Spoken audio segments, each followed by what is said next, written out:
Gonzalo Torrente Ballester nació en la localidad de Serrantes, una pequeña aldea del municipio de Ferrol.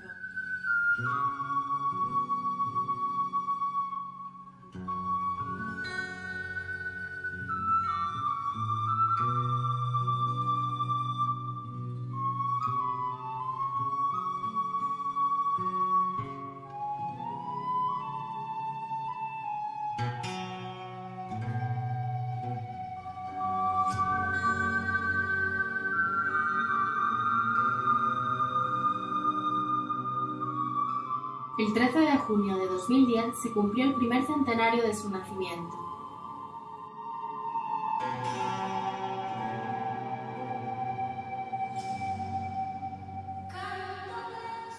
Con motivo de su aniversario, la Sociedad Estatal de Conmemoraciones Culturales y la Fundación Gonzalo Torrente Ballester organizaron una exposición en las ciudades de Salamanca, Ferrol y Santiago.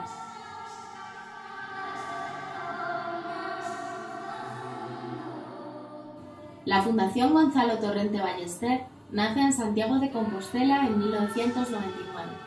Fue formada por la Xunta de Galicia, el Ayuntamiento de Santiago, la Diputación de La Coruña y la Universidad de Santiago.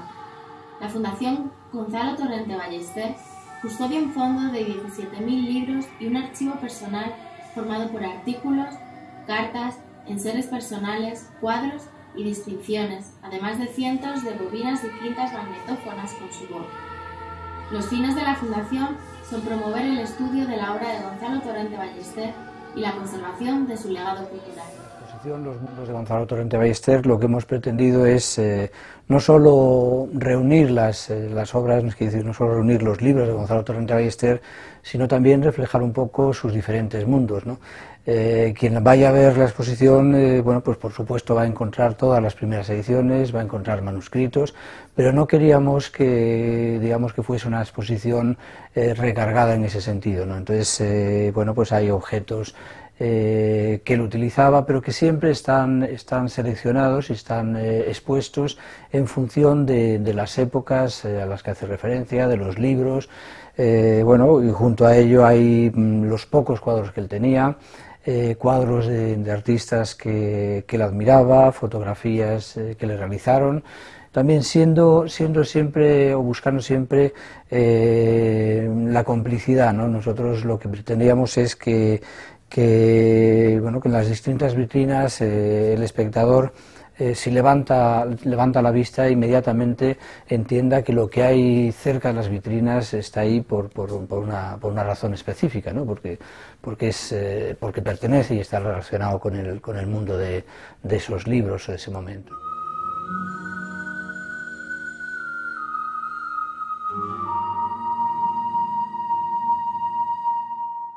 La exposición recogió, además de su obra, todo tipo de objetos capaces de acercar al público a su mundo. Fotografías que utilizaba como base documental, manuscritos, primeras ediciones de sus obras y objetos personales son algunas de las huellas que la exposición recogió.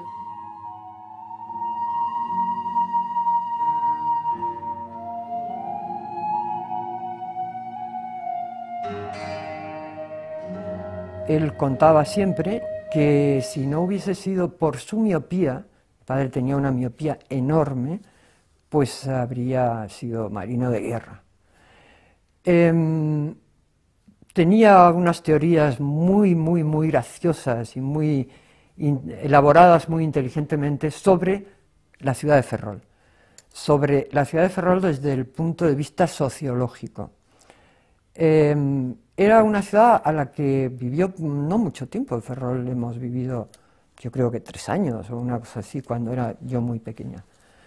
Pero siempre volvía a Ferrol, siempre volvía, supongo que porque era su ciudad, su lugar de su origen, y además porque, según él, el paisaje más bonito del mundo estaba en Ferrol. En 1932 contrajo matrimonio con la madre de sus 6 primeros hijos, Josefina Malvido, fijando residencia en Ferrol, después de haber vivido en Oviedo, Vigo, Madrid y Pontevedra. En esos años inició su actividad periodística en el periódico ovetense Diario El Carballón, además de frecuentar las tertulias de Valle Inclán.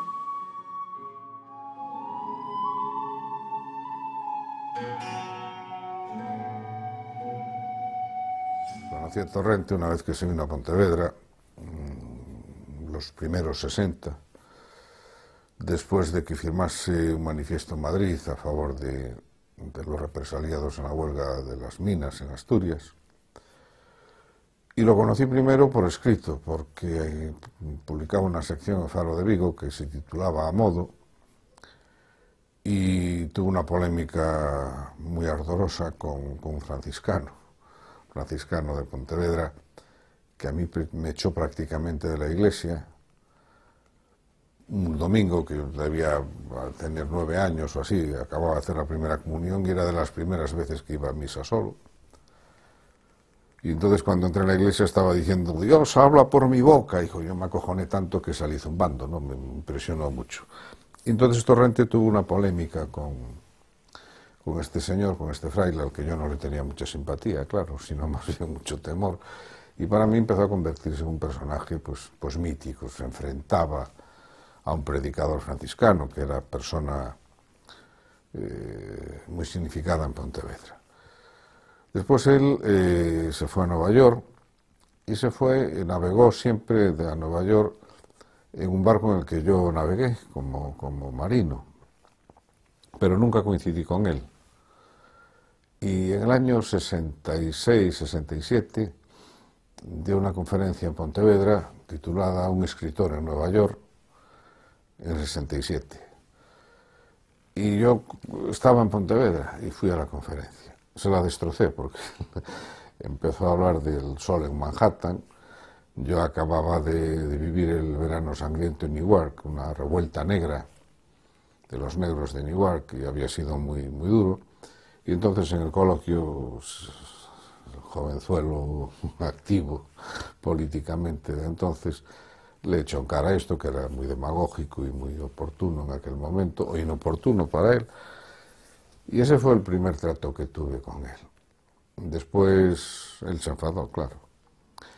Tuve que llevar a Castilla del Pino a su casa y yo estaba muy incómodo, lógicamente, después de tal experiencia.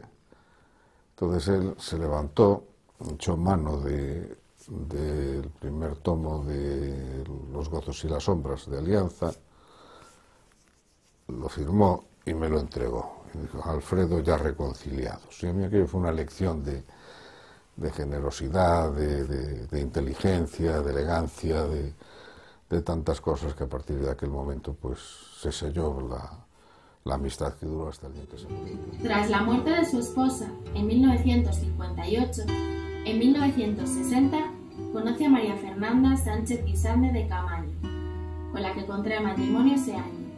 En 1966 parte junto a su mujer y los 5 hijos frutos de este matrimonio a enseñar en la State University of New York como profesor distinguido. Cuando llegó a Estados Unidos, el primero, ganaba mucho más dinero que en España, y segundo, en Estados Unidos había una serie de cosas que luego se hicieron comunes aquí, pero que entonces eran más raras. Una de ellas era el acceso a los discos.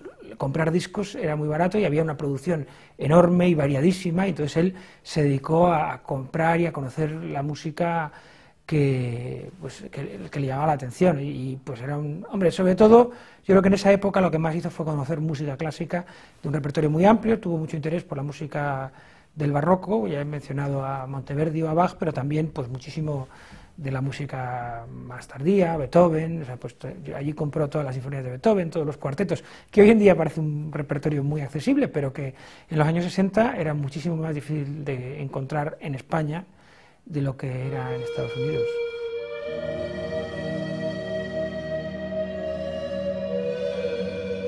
El 27 de enero de 1999 falleció en Salamanca.